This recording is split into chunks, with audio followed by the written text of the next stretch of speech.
I would now like to introduce our speaker for the evening, and it's my very great pleasure to welcome Dr. Karen Babayan. Karen is an Anglo-Armenian artist, writer and curator based in Cumbria. Her first book, Blood Oranges Dipped in Salt, from 2012, is an auto-ethnographic exploration of the history of the Armenians of Iran through the prism of her own family. In 2016, Karen then published a second book, which gives us the title for tonight's talk, Swallows and Armenians. And I'm sure you'd like to join with me in offering a virtual welcome to Karen. So I'm going to hand you now over to her. Thank you very much, Karen. Thank you, Dr. Bradshaw. Very excited to do this talk and honoured that you've asked me, and pleased that a lot of familiar people have joined, people who I've spoken to before through the Arthur Ransome Society, people who've been following my exhibitions and my books. So I'm grateful to them as well for joining. And hello to the students at Cumbria University. Brilliant to meet you. The first image that you see on the screen is this glorious picture of a friend of mine, Shakir Major Chilingirian, who's a renowned Anglo-Armenian dancer, renowned for her Armenian dancing, and she has brought her Circle of Life performance to every venue of my exhibition when it's been on tour. And this photograph was famously taken by Azador Ghazelian, who is Titty Altunyan's son, based in Bradford.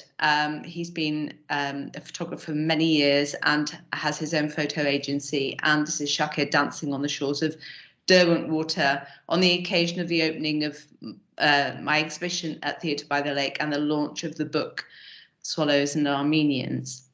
So I just want to thank partners such as Shakir and Azador Ghazelian, Rahel Ghazelian, both of them children of Titty Altunyan, Titty Ghazelian, as she became her married name. The Altunyan family as a whole, both the Ghazelians and the Altunyans have been very generous in their sharing of family stories, the photographic archive that they have, and for allowing me to borrow quite a large number of very valuable artworks that belong to Azador and Rahel Ghazelian in particular, but also a lovely picture for my last exhibition from Teresa and George Smith. Teresa is the daughter of Robin Collingwood, so Robin is the uncle of the Swallows children, if you like. So for loans of pictures, their permissions and their trust in me, really, because that's the most important thing. Also, thank you to the Arthur Ransome Archive, which is based at Special Collections at the University of Leeds. They've given me access to letters, diaries and photographs, some of which I will share with you tonight. Also grateful thanks to the Arthur Ransome Literary Trustees, who gave permission to use images and texts, extracts of text for the project, for my book, and in particular enthusiastic support from the Arthur Ransome Society, or also known as TARS. Another very lovely partner to this project is Zine Ashbury Ni Khan, whose story Perfect Look is written in the book, and more about Zina later. One of the major partners in this project has also been Arts Council, who have funded the touring exhibition, the audio book, the book publication, a short film, the writing of a script for theatre, and in due course the performance of an actor-musician version of that script at the historic Barrow House Gardens in Appleby this coming July.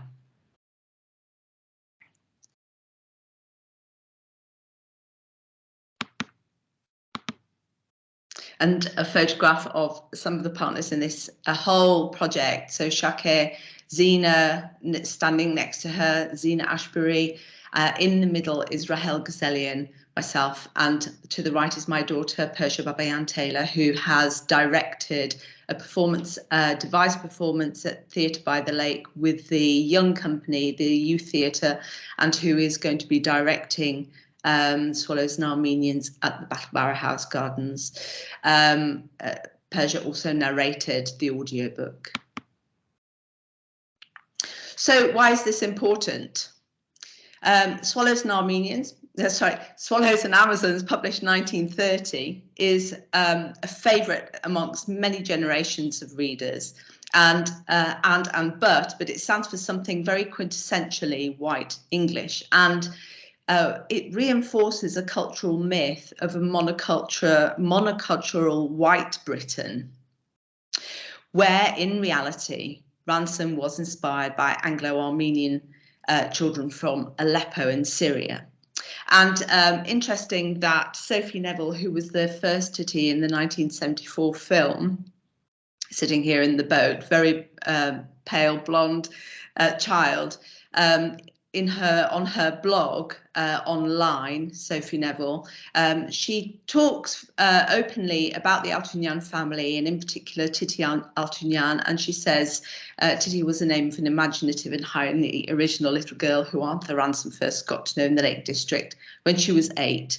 When I met her niece Barbara Altunyan, she was most interested to hear that I had once played her Auntie Titty. And it's interesting that Sophie Neville has Titty Altunyan, as became Ghazelian's wedding photographs, also on display. So she also, I think, is a great supporter of the fact that the Altunyans were the inspiring force behind Arthur Ransome's pivotal work for children. So to ignore the cultural background of the children is to miss the relevance of this story to our own lived experience of the world. It misses the opportunity of introducing British and international audiences and children of an ethnically diverse mix to the rich literary heritage of the Lake District. And in these images, you can see Zina Khan, as she was as a child, as an extra in the 1974 film Swallows and Amazons. But unfortunately, Zina's experience as an extra was marred by the fact that the casting directors spoke openly whilst she in her presence about trying to hide the colour of her skin somehow under long sleeve dresses and covering her face with hats. And this experience for this child has had a profound effect on Zina as an adult, and she's carried this through her life. Zina was born and pretty much brought up in Windermere. That was her home, that was her hometown. And because of the direct experience of that film, she was made to feel an outsider in her own home, in her own neighbourhood. And that is just wrong. So this isn't so much about white versus black. It's more about right and wrong. And this was blatantly wrong. These children, the Altunyan children, are of mixed heritage. They're not so much the ethnic minority, but they're actually the global majority. And we need to look at it from that point of view. So my project, the book, the audiobook, the exhibition, reasserts the importance of this Anglo-Armenian family from Aleppo in this adventure story written for children that has become a part of English Lake District mythology. And it's interesting to know that things are changing, thankfully, but not in this version of the film, The Swallows and Amazons in 2016, produced by Nick Barton, where we seem to go back even further, really, in terms of kind of imagination, in terms of the family. And in fact, they also chose to change Titty's name to Tatty, which caused quite a lot of upset within the family. since then, in 2020, York Theatre Royal has cast Hannah Hogali as Titty. Hannah is Anglo-Egyptian, and going actually back to 2011, Akia Henry was cast as the first Black Titty in their production of Swallows and Amazons, which toured. So this is my book, and it has various levels to it. So the main body of the book is 5 stories, and they're written as fiction, they're written as storytelling, but they're very much grounded in research that I undertook through all the different archives that I looked at, as well as through conversations with family and curators of museums such as the Ruskin Museum in Coniston, recollections from the family as to what happened, who said what, but also in terms of the history of the relationship between Arthur Ransome and the family, that is very firmly there, but also moving forward, what happened to the children of the Swallows. So Titty's children, Azador and Rahel, have their own stories. So there's 5 children and there's 5 stories.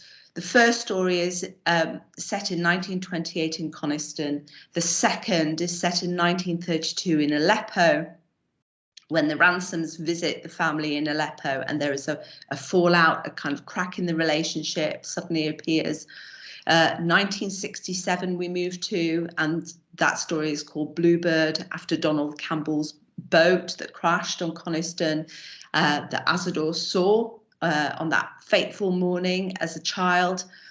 Then we fast forward to 1973 and we have The Perfect Look, which is Zena's story. And in 2018, The Adventurer is Rahel's story, where she makes her way from Bradford, where she now lives, back to Coniston by bike as an adventurer, keeping in the spirit of her mother and her uncles and aunts. So this book is about many things. It's about the relationship between Arthur Ransome and the Altunian family. It's also about displacement, it's about migration, it's about assimilation, it's about fitting in, and it's about belonging.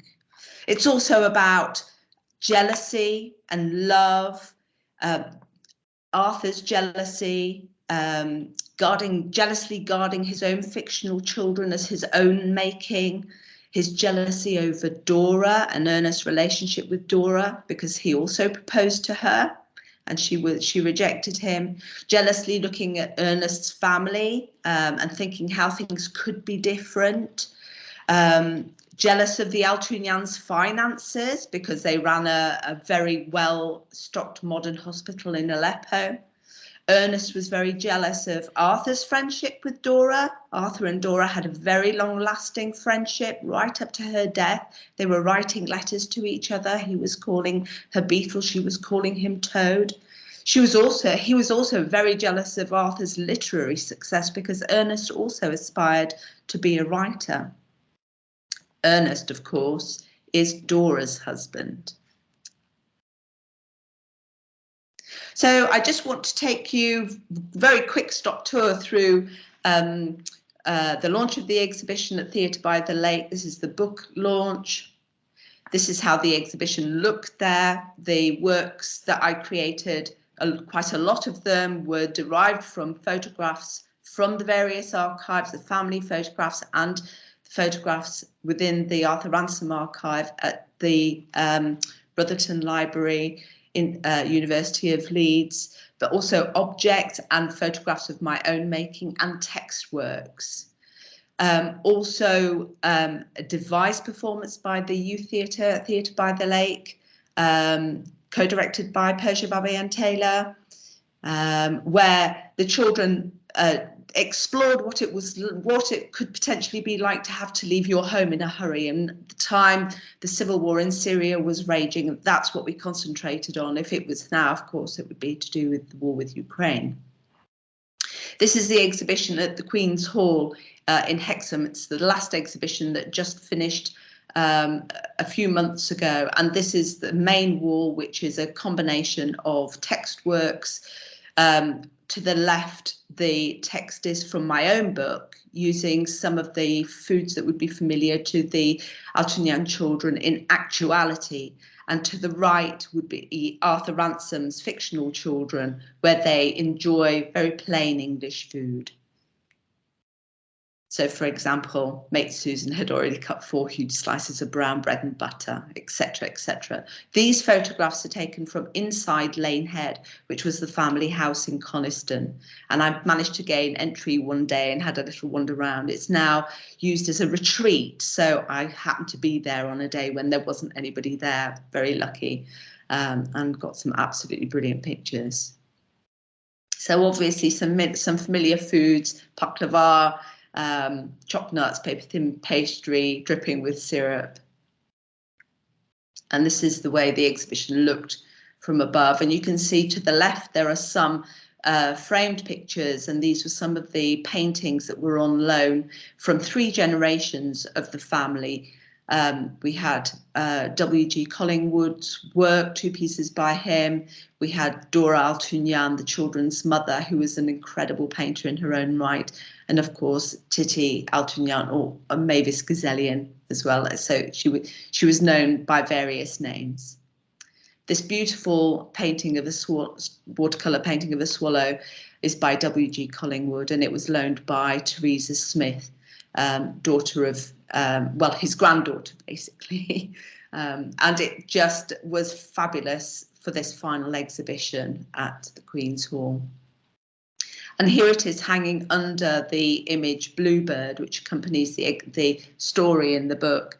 The image is interesting because it's a photograph taken by young Azador Gazelian, who is Titty's son. And he must be about 8 years old, very enthusiastic photographer, even at that age.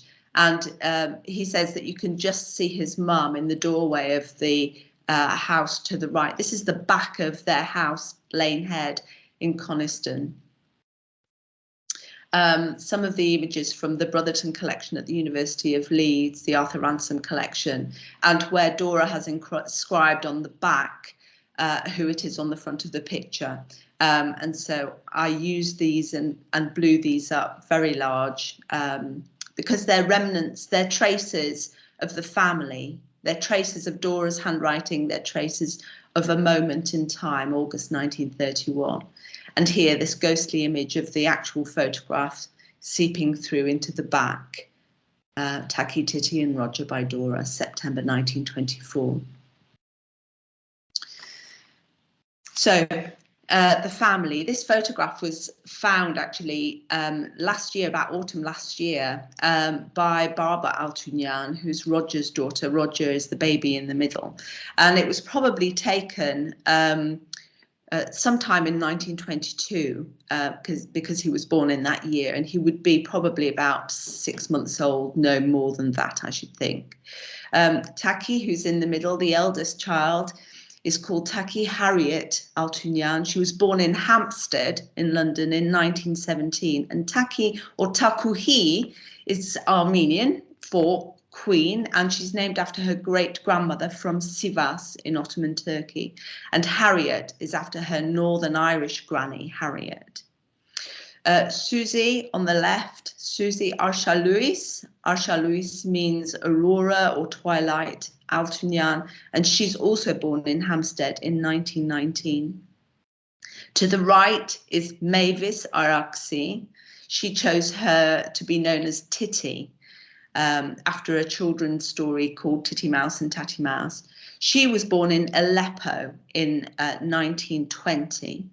And Roger, in the middle there, Roger Edward Collingwood Altunyan, born in Aleppo again in 1922. And there's a 5th child, Bridget Mary Lucine Altunyan.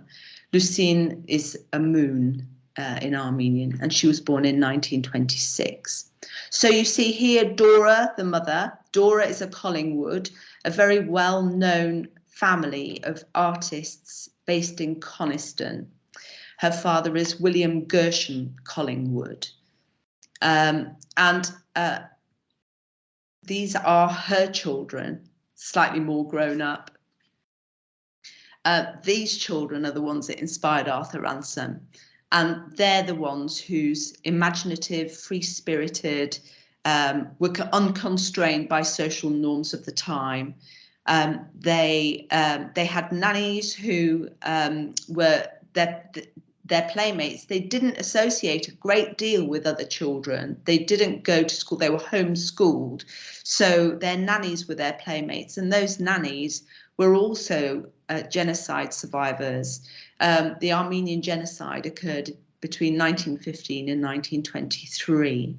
It was the first ethnic cleansing of the 20th century. And it took place in what was Ottoman Turkey, and the Christian minorities were essentially wiped out, where there had been over 2 million Armenians living in Ottoman Turkey. There remained only 500,000 after World War I and the Armenian Genocide. And being in Aleppo and with the Altunyan Hospital, a lot of the staff that were taken on were survivors of the genocide. They had been treated there and then they had employment there. So these were the nannies, the doctors, the trainee nurses, the chauffeurs, etc., etc. So Taki, from her one of her books, Chimes from a Wooden Bell, writes, "We were allowed to run free over most of the hospital, although not in the wards or operating theatre, of course not, but there was always a welcome for us in the laboratories. The workers there, Eliza and Osniv, never seemed too occupied to let us squint down microscopes, play with the dear little doll stoves used for the Wasserman testing." But, you know, looking at this picture, they are the quintessential swallows from Swallows and Amazons. This photograph taken in Aleppo, probably by the children's mother, around about 1927. And here are Taki's books. These have been absolutely brilliant research for me, where she has talked about the nitty-gritty of their lives in Aleppo, in Coniston, and they've really informed my fictional storytelling, you know, laying flesh on the bones. So I'm very grateful that she actually wrote her memoirs in these two books. Aram Asador Altunyan, as who the children call Black Grandpa, was Ernest Altunyan's father. So he's the children's grandfather, born in 1854. He's an Armenian from Sivas in Ottoman Turkey. If you imagine how far that is from Aleppo, it's around 400 miles. He set up the first modern hospital in Syria. He married a lady called Harriet Ridal from Armagh, Northern Ireland. And she was a matron. They met when she was a matron of the American Missionary Hospital in Turkey. And he met her there when he was doing his training, doctor training. His son, Ernest Altunyan, half Armenian, half Northern Irish.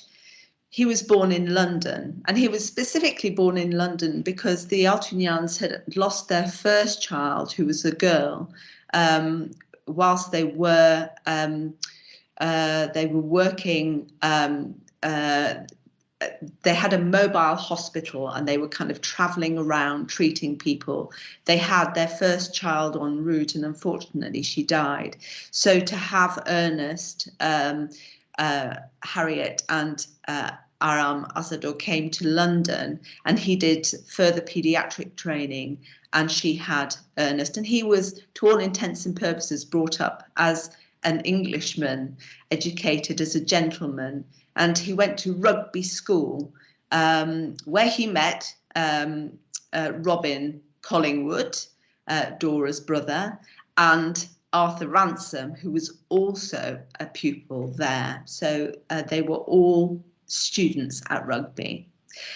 He visited the Collingwoods in 1902 at Lane Head when he was just 15 years old, and he saw Dora there. She was 18, and apparently it was love at first sight for him, but it was not for 10 more years before the two of them got married, and she considered him as kind of marriage material. Arthur Ransome, of course, born in Ashgrove at Hyde Park in Leeds. Incidentally, I lived in Hyde Park for 16 years, and I was very familiar with his house and the blue plaque. His father, Cyril, was Professor of History and Modern Literature at Yorkshire College, which became Leeds University or University of Leeds. Arthur was a bit of a trier, and he very much a romantic and bohemian, and he proposed to both Dora and her sister Barbara, and of course they both rejected him. They saw him very platonically as just a friend, but he then also went on to propose to various other women, not thinking that they might not be quite suitable for him and for his dreams of being a writer. His first wife, Ivy Walker, so this name is familiar, of course, Walker, as in the Walker family of swallows and Amazons, did prove to be a bit of a handful. He found he couldn't work at all. They had a daughter, Tabitha, in 1910, and he literally ran away to Russia to get away from this bad relationship. But unfortunately also left his daughter, and sadly the two were never reconciled, and she refused to have anything to do with him later in life. So he did have a child, but he didn't have a relationship with her as she grew up. He met his second wife, Evgenia, who was known as Jenya. Evgenia Shelopina. She had been secretary to Leon Trotsky during the Bolshevik Revolution.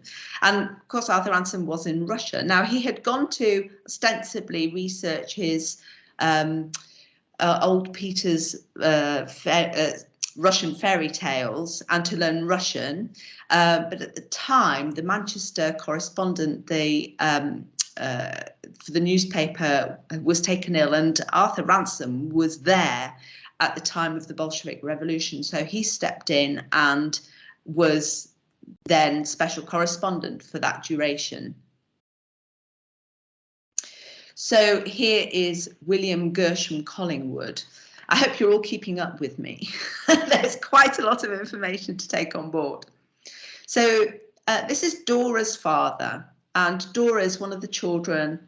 In fact, she's the children sitting highest to the left. She does look smaller than his sister Barbara, but she is older. So Dora, Barbara, Robin and Ursula were their children, and his wife Edith Mary, whom he called Dorry. And they all lived at Lane Head. Now, W.G. Collingwood was a real Renaissance man. He was an artist, a painter, a writer. He wrote Thorstein of the Mere, which was one of the favourite books of Arthur Ransome as he was growing up. He was an archaeologist and a specialist in the Icelandic sagas. He was particularly interested in the Viking history of the Lake District around the area of Coniston.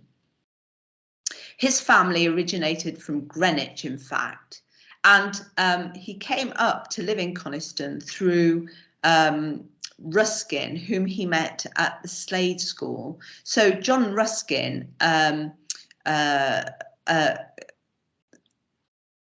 John Ruskin employed him as his secretary, but he was so much more than that, really, and his assistant. And he wrote Ruskin's biography after his death, and that's the go-to biography for all Ruskin followers. After Ruskin's death, he was for a time head of art at Reading University, but his interesting middle name, Gershom, comes from his mother, who was Swiss-German, Maria Imhoff, and Gershom means stranger in a strange land, which is quite appropriate, really. His wife, Dorrie, Edith Mary, was also a very gifted painter and pianist. Now, the two of them were really, I mean, they were jobbing artists. They lived in this big house, Lane Head, but it was rented. Initially, it was just rented from a local vicar for £100 a year. And that's about what Ruskin paid William for the work that he did for him a year. And then later it was bought by an heiress of a Liverpool shipping company who saw herself very much as a patron of the arts, and she let them live there without rent for the duration. So here is another character in the book, Lane Head. So in 1891, the family moved from Gilhead in Windermere, where they had initially moved to for William to work for Ruskin, and they moved to Lane Head so that they were closer to Brantwood, which is where Ruskin lived. The top picture, so the dark picture behind is an artist's impression of Lane Head in its kind of grand days. In the top is the photograph taken in the 1960s by Azador Ghazelian that I then kind of blew up, enlarged for my exhibition and coloured blue for the image Bluebird. And this is the back of the house, so you can see how grand the front is, whereas the back is it's kind of taken a bit of a beating by then. And then to the right is a photograph, the yellow photograph, which I took in its current state. It's been bought by two families who are based in Harrogate, I believe, and they have developed it into a kind of outward bound retreat centre, but like a retreat centre for yoga and things like that. But it came to be that kind of a location. Well, a lot of historic houses in the Lake District have been taken over and used as holiday accommodation. But in 1959, when Ernest, Dora, Titty and Melkon is Titty's husband, they came back from Syria permanently. Ernest finally did buy Lane Head, because up until then it had been rented and then let out and rented and let out. Ernest bought Lane Head. It was something that he had longed to do, I think, for many years.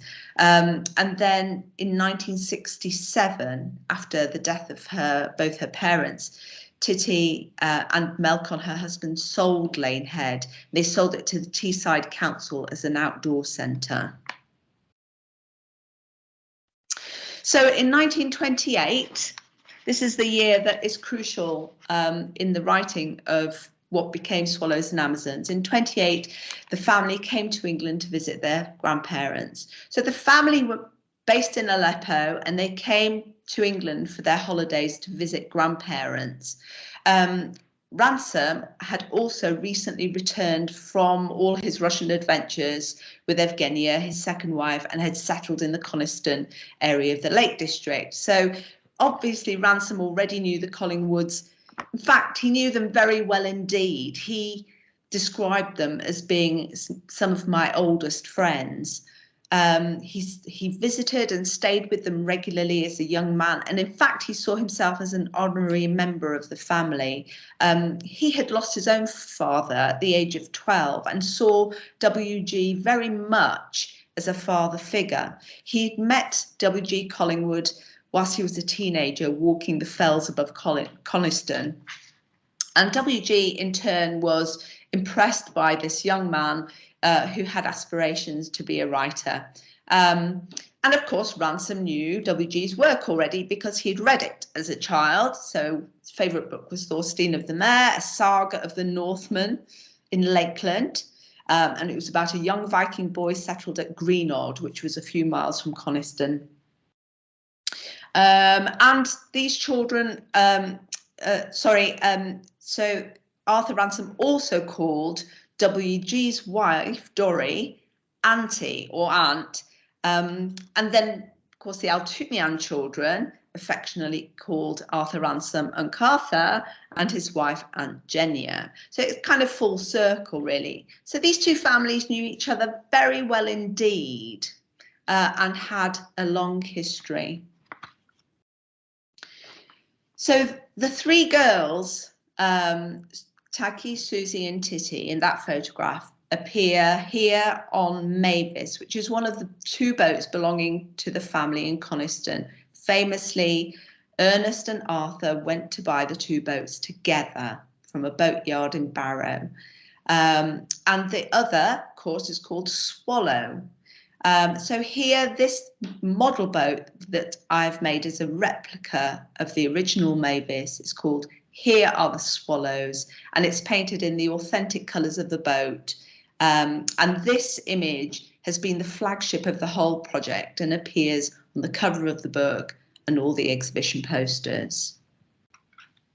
Interesting that the Mavis, that now the original boat, is in the Ruskin Museum in Coniston. It still belongs to the Altunian family, but they have given permission for it to be there. You might notice that it has the name Amazon written on the back.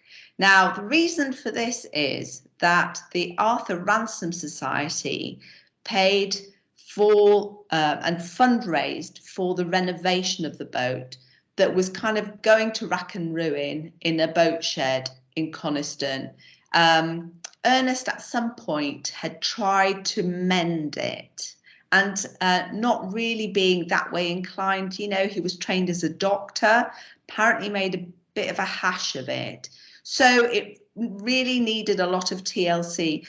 Bridget, the youngest of the children, was also the first president of the Arthur Ransome Society. And it was at that time that the Arthur Ransome Society, TARS, was getting going. They fundraised to have the boat renovated.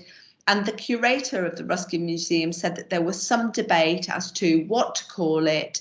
They thought perhaps Two Birds might be a good idea, the two birds being Mavis and Swallow. Mavis is also a singing thrush or songbird in French or Old English also. But the decision was taken to name the boat Amazon. So this is a case of where fiction overtakes fact. The Ruskin Museum, however, are really fantastic in their supporting information to their exhibits. So there is information in the boat to explain all this to visitors. So that is brilliant. And so the dedication to the six to whom it was written in exchange for a pair of slippers. Following the family going back to Aleppo, Arthur Ransome set to very excitedly and wrote Swallows and Amazons, and it was published in 1930, and he dedicated the book to them, the six for whom it was written in exchange for a pair of slippers. Now, Arthur Ransome later came to explain that the children had presented him with a pair of Turkish slippers or Syrian slippers on the occasion of his birthday. And so you can actually see those self-same slippers at the Museum of Lakeland Life in Kendal.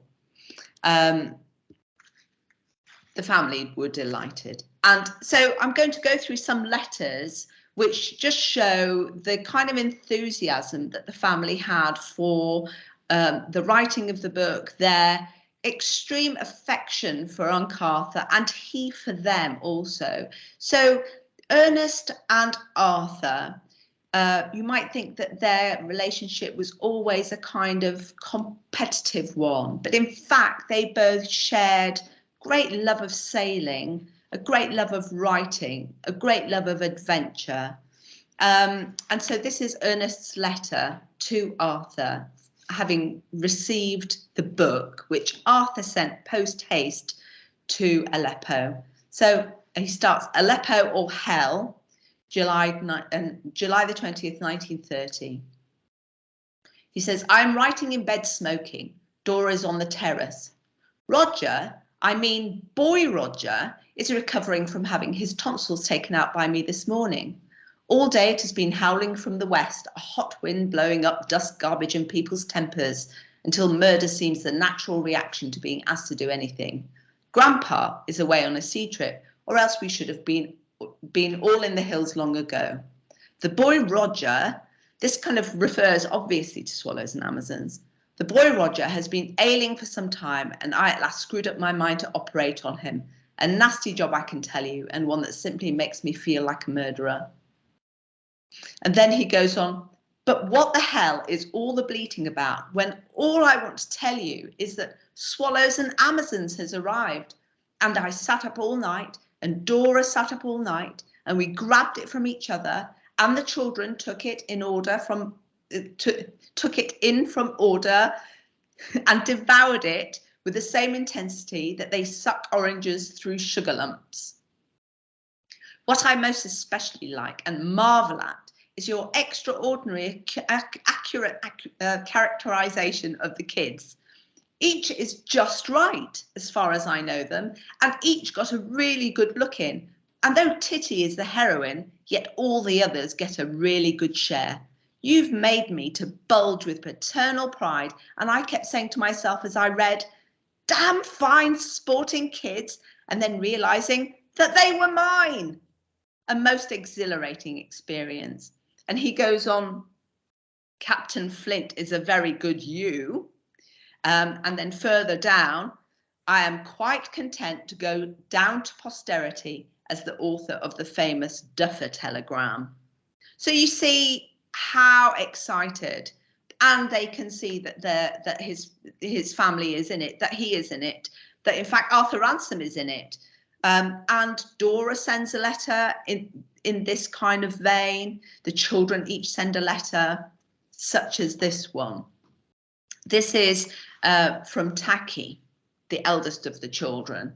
I've taken this abbreviated version from Swallows and Amazons from J.A. Collingwood's A Lakeland Saga, which was published by Sigma Leisure.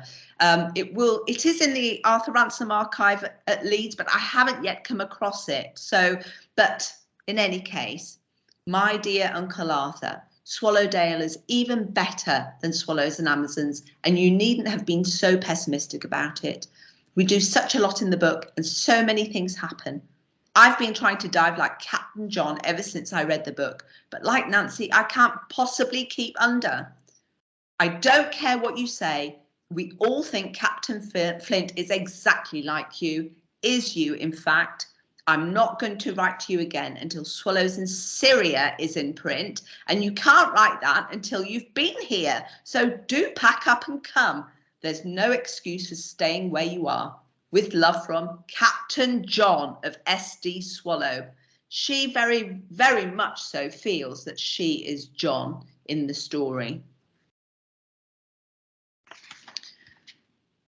So this photograph has been taken of Arthur and Evgenia when they have gone to Syria to visit the family in 1932.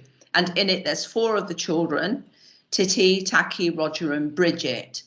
And the Ransom stayed for 3 months, and Arthur wrote most of Peter Duck, his 3rd book in the series, there in Dora's studio at the top of the house. Unfortunately, cracks in the relationship between the Ransomes and the Altunians start during this trip. And I'll talk about that in due course. In old age, he further distances himself from the Altunian children in his autobiography, which I feel is terribly unfair given their great affection for him and for Jenya, and their closeness during that time. So this is Arthur's diary entry for the 28th, 29th and 30th of March. This is when they're in Aleppo. And I've put some arrows in for you to see some of the interesting bits. He was very sparse with his writing in his diary, and Evgenia's diaries are a little bit more descriptive. And there's some quite funny things in here, bit without an arrow, just above that first arrow. Saw an enormous fish that came out of the water, snorted like a cow. I think that's just wonderful. But anyway, right under the arrow on the 29th, row with Ernest, and then duodenal a bit better tonight, back to Aleppo, and then duodenal hurting. He had a duodenal ulcer that plagued him throughout his life. And then just above the second arrow, more row. And then under 30th Wednesday, Ernest and Jenya, and lots of exclamation marks. So there's a lot of tension, and he's had a big row with Ernest. What is that about? Here is Evgenia's entry for the 3rd of April, and the first part of it is all about their rearranging, suddenly travelling back to England after a lot of telephoning and telegraphing, packed up in 3 hours, drove violently to Alexandretta, caught the Milano there. So that's the boat from Alexandretta. And then at the bottom, terribly upset by Dora's and children's tears at parting. So there's been a big bust up, okay, and the children are very upset, and people are crying, and etc., etc. So we have no letters from Arthur to Ernest, but we do have letters from Ernest to Arthur, and this one hints to what has been going on and what they have been discussing and what they have fallen out about. My dear Arthur, dated 15th of June 1932, your manly letter straight from the shoulder with your yachting cap stuck in an aggressive angle to the unworthy father of poor children who were not being given a chance was, I am sure, well meant. So I think Ernest is repeating some of the things that Arthur has said to him. Father of, or that the children are not being given a chance. That comes up very much as an underlying thing perhaps that Arthur has said to them. Psychological bilge, and he puts that in inverted commas, and that's again we can deduce that Arthur has said that to Ernest, perhaps as an whatever argument Ernest has brought forward for whatever reason this is, Arthur has come back and said this is psychological bilge. So he says psychological build is certainly a curious acknowledgement of an attempt that was at least sincere. Anyway, whatever you may think of our future plans, I would only ask you to believe that Dora and I are acting in agreement, and I am not managing her in the least. So this is another statement that I feel has come out of Arthur. You are managing her, stop managing her.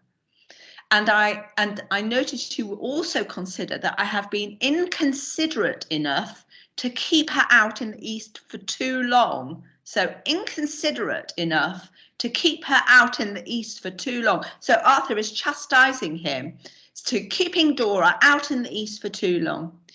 Ernest says, the truth is that it will take a good deal to persuade her that either we and our children are so out of it as to feel like savages when we land in England. Ouch! That's really harsh.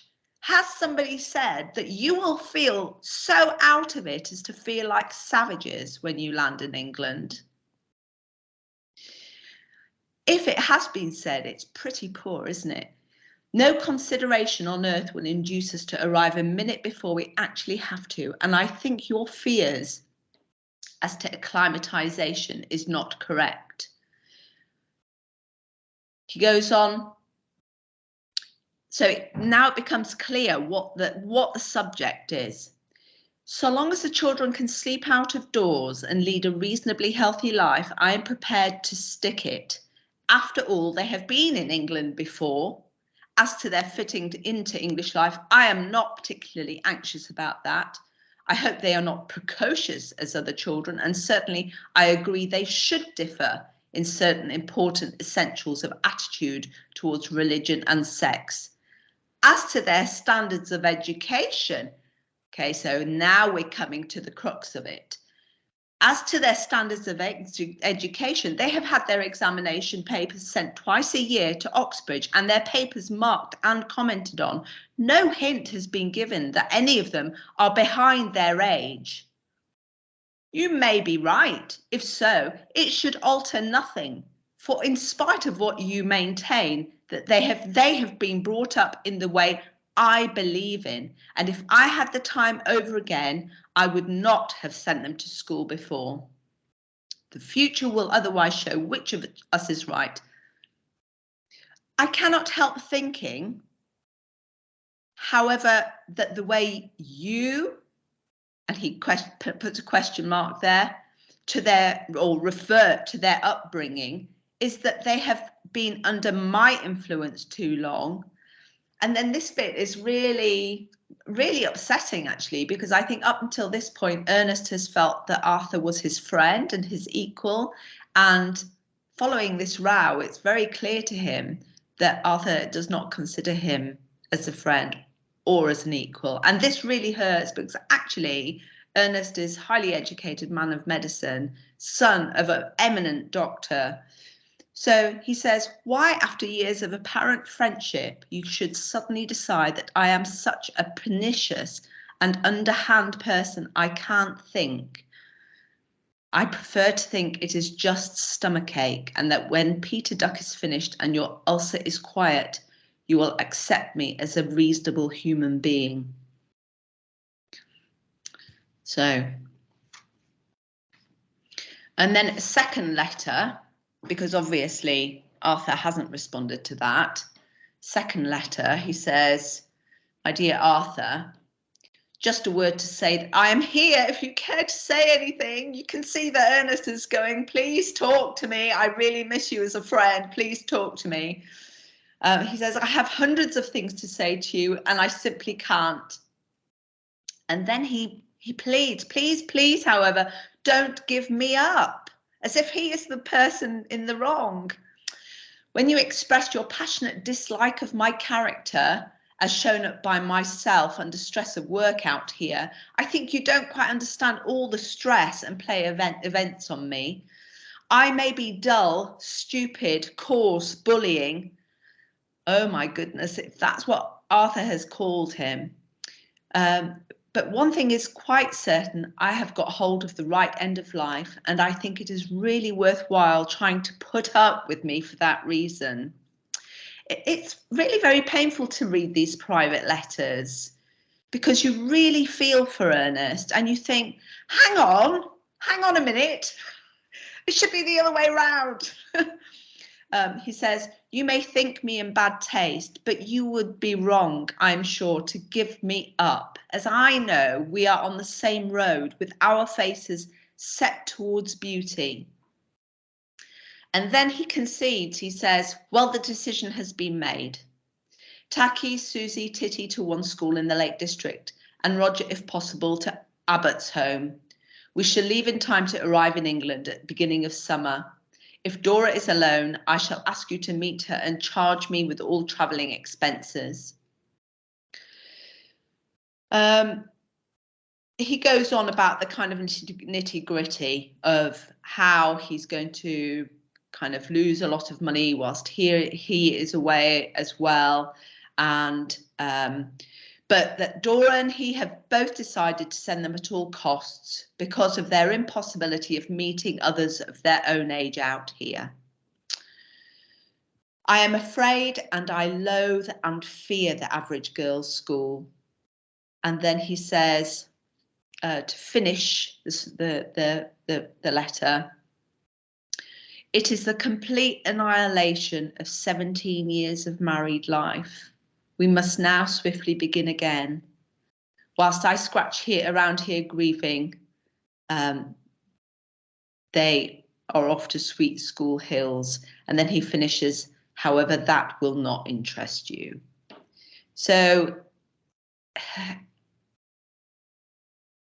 to Ernest, it really is the complete annihilation of 17 years of married life. And for Ernest's family, who have seen and experienced the Armenian Genocide, the family in Sivas was killed. Azador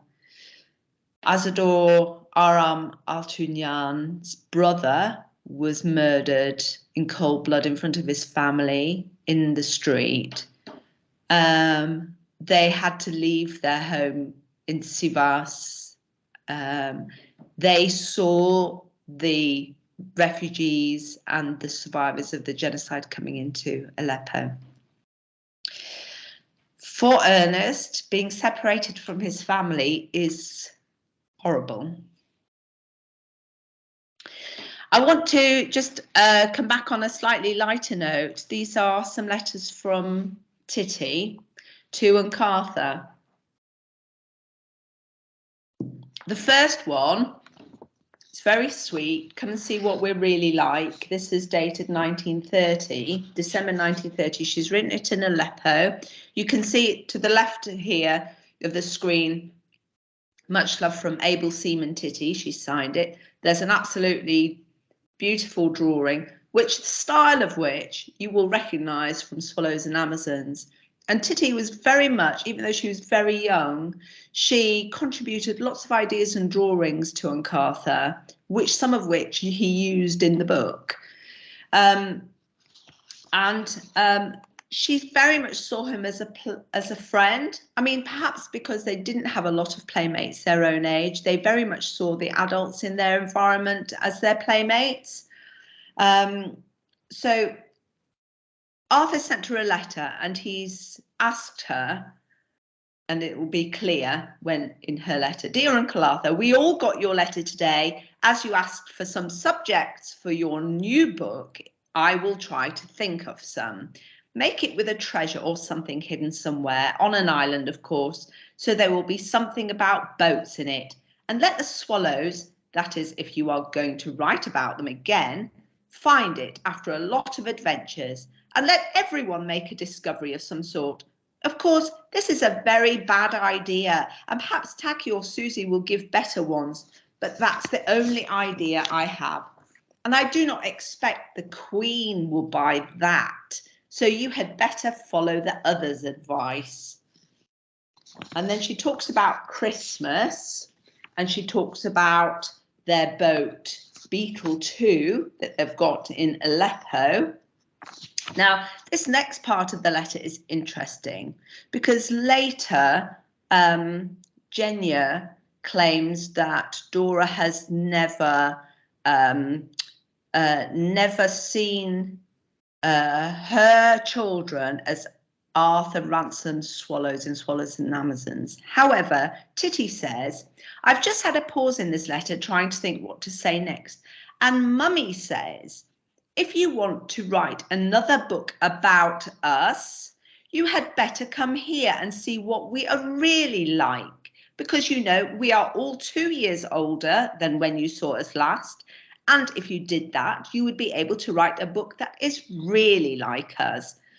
For instance, if you stayed with us a summer in Sulkuluk, you would camp with us and see how we build nests in trees and track wild boar, etc. This is Mummy's idea, not mine. Please do come here, it would be lovely, and bring Aunt Jenya too." So you can now see the end of the letter there, and where she's crossed out is so sweet. She's crossed out, "It would be lovely as well as help." And obviously Dora's gone, "Oh, that's a bit rude, Titty, I wouldn't write that." So she's crossed that bit out because, you know, as far as Armenians are concerned, if you've got guests, you don't make them work. So this is quite a long letter, though nothing compared to yours. So I'll stop. Much love from Able Seaman Titty. So how absolutely delightful. and you can clearly see the relationship. The letter at the bottom, I've just put a little snippet of the top of the letter. My dear Uncle Arthur, you know, I really think you needn't have gone so soon and in such a hurry like that. You could have easily stayed another month getting on with Peter Duck, which is really getting on, or was getting on so nicely. So this is a letter after Arthur and Jenny have left all of a sudden. And then the third letter, my dear Uncle Arthur, it's written from Anisgarth School in Windermere. Here we are, all dressed in green and learning our lessons like good little girls. So far, everything has gone all right, and I find that I'm not at all behind girls of my own age. So, interesting. So here is another entry for Arthur's diary. And I'm going to bring in somebody called John Berry. John Berry is a writer, portrait painter, and member of the Arthur Ransome Society, and had visited Lane Head in 1958.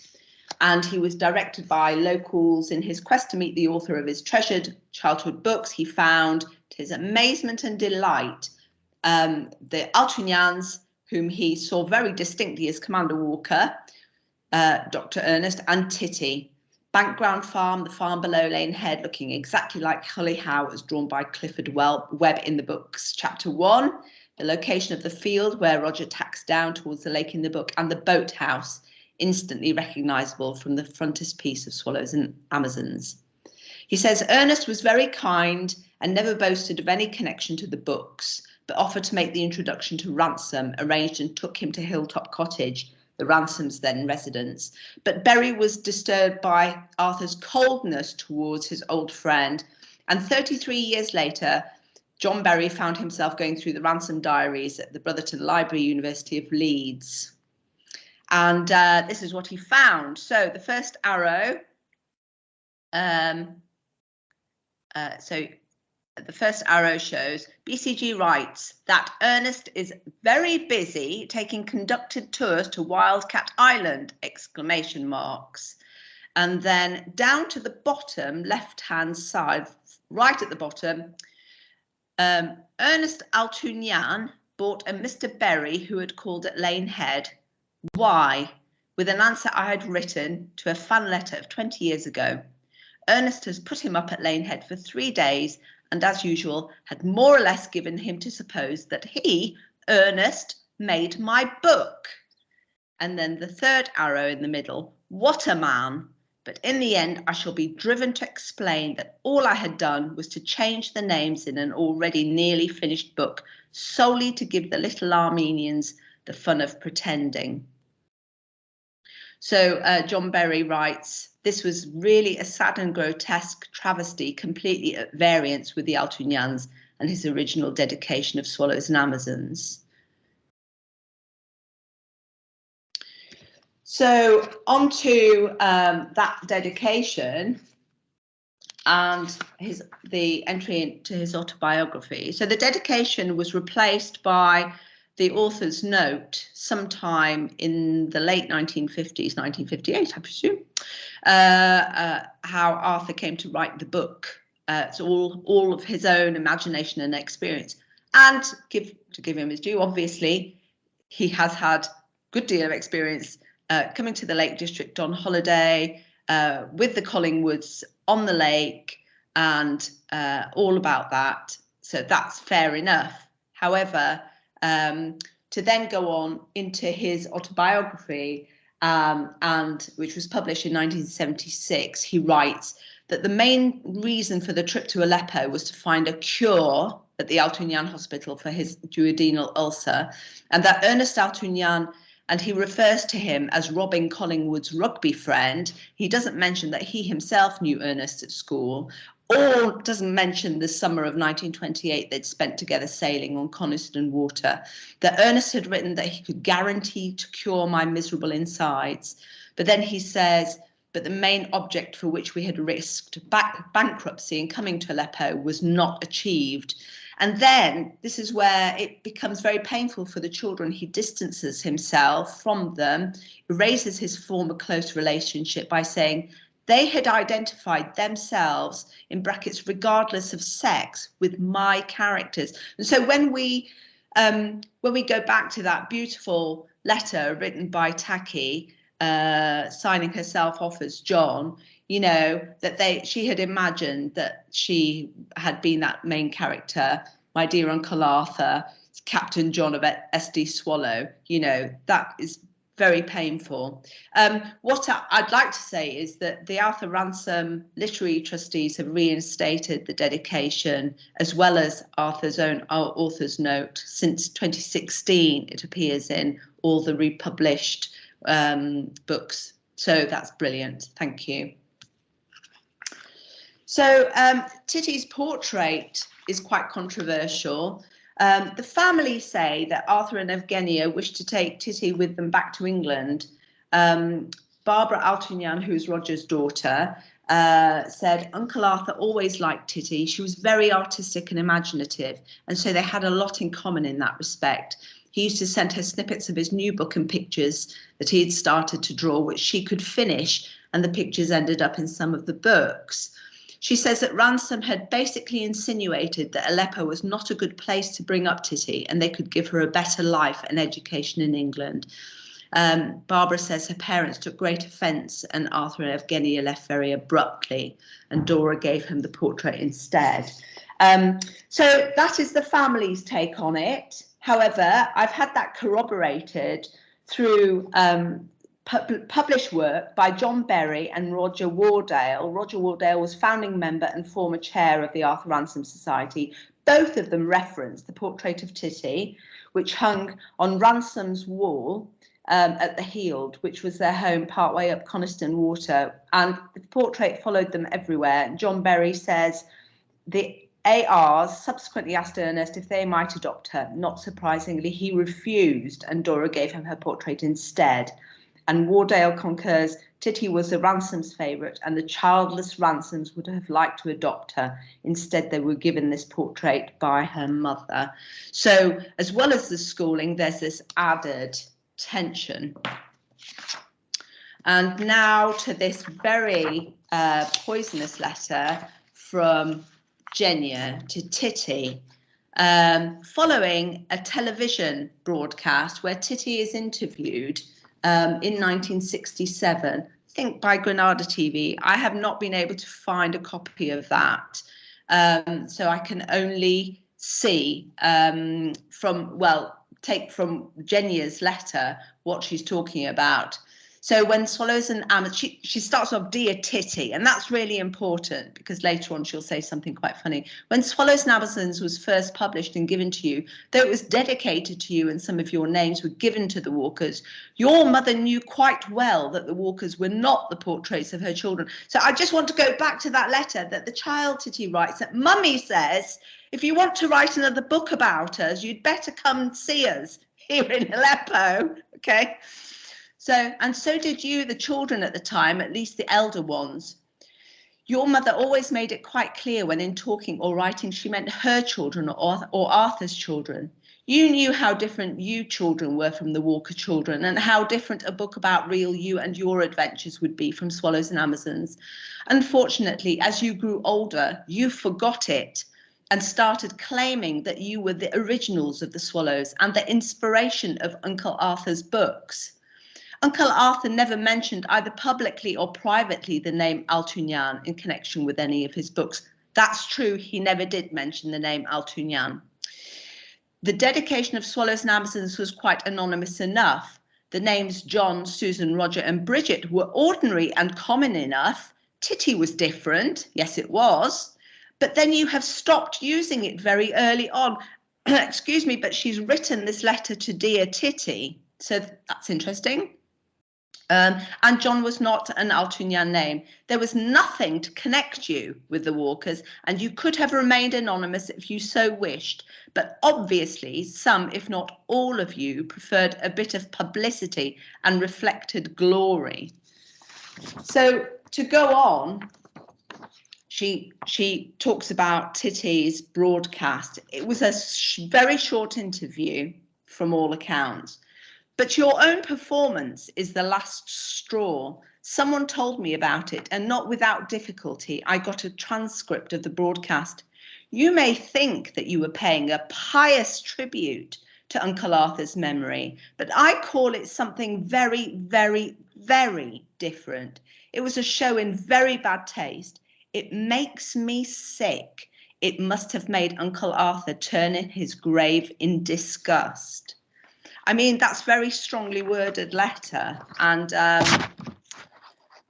there's something rather twisted in it, to be honest, and really taken completely out of proportion.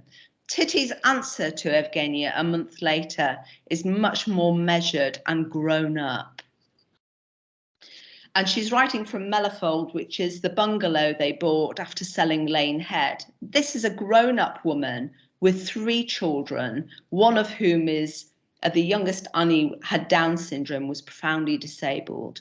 And so she's got a lot on her hands. She had to sell that house that was falling down around her ears and move to a much more accessible property. In the meantime, Jenya has written this poisonous letter, and she replies, "Dear Aunt Jenya, thank you for your letter," which I was unable to reply straight away. "I have no regrets whatsoever about my television broadcast, and I do not think that Uncle Arthur would have minded it at all. It is unwise to put the names of real people in a book. But if you do, and if the book becomes famous, you have to take the consequences. Up till the time of receiving your letter, I had a strong affection for you, dating from the time when you were so kind to me as a child. I realize now that this affection has been misplaced. So perhaps I should be grateful for you for making this clear. So I bid you a sad farewell, Titty." And unfortunately, this whole saga, this whole awful nastiness had a massive effect on Titty's family. Titty never took them on a boat on the water. Whenever it was a beautiful day in the Lake District, Titty apparently hated it and stayed indoors. It just put such a shadow on the whole scenario, the whole story. But I just want to finish with this piece of writing by Arthur Ransome, which he wrote for the Horn book, which was a children's, it was a publication, an American publication, which reviewed children's books, and he was asked to write a piece of writing about how Swallows and Amazons came to be. And I didn't find this at the Arthur Ransome archive. It came out of one of the dispatches magazines for the Arthur Ransome Society AGM 10th International Gathering. But it was very interesting because he writes, although he doesn't mention the name Altunyan, it can't be anybody but, he writes, so this is dated 1931, February 1931. "About once in every 5 years, a friend of mine who has an enormous family and lives in Syria brings his family home and spends the summer with them on the shores of a lake, which he and his wife and I have known ever since we were ourselves children. We have played about in boats on it ever since we can remember. Syria is made mostly, I believe, of sand. Anyhow, that is what it sounds like. And though now this friend of mine, whom I shall call Walker, has found a place where he can sail, up to the time when he last came home, he had not found this place. And always looking forward to coming home, chiefly because of being able to sail once more in a small boat. And his children are in this matter just like him. The time they spend without a boat is used up in looking forward to the time when they will have a boat again. They are the sort of children who would put to sea in a brantub if they had nothing better. Now, about 2 years ago, when Mr. Walker and his wife and all his children had come home, he rushed off as soon as they had unpacked to a seaport town not far away, and there bought 2 dinghies, one for himself and one for me, on the understanding that I was not to claim my one, or indeed pay for it, till he and his brood had gone back to their desert sands and camels, and all the rest of that eastern world. So for a whole summer, my dinghy, whose name Swallow was given her in memory of a long broken up swallow, in which we grown-ups had been young in our day, did not belong to me, was part of a regular fleet sail by the Walkers. She proved to be the very best of little ships. And by the time the year was over and boxes were being packed for the East, she was very much beloved by her owners. And I felt what a cruel thing it was that they should go off to their mullahs and mosques and leave me sailing their dinghy on the great lake among the hills. It seemed most unfair. It was just then that I thought what fun it would be if I could write them a book about the swallow and the lake and the island that was their playground as it had been ours and that of our parents before us. That, I suppose, was really the beginning of the book. For though the children in the book had taken things so much into their own hands that I could never be quite sure what they were going to do or say next, there they were, labelled with the names of the Walkers.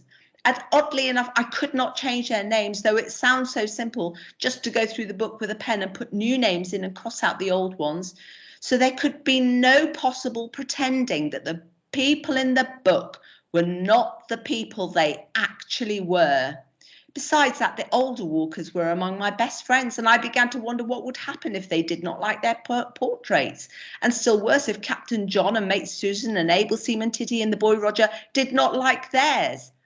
And yet I thought, even if the people outside the book don't like the people inside the book have got some sort of right to be alive. So then I sent the book to the printer, and still I had not sent a word to Syria of what was going on in the old cottage under the yews out there. They did not know at all that they had all gone helter-skelter into a book and were having all sorts of adventures on the lake at home.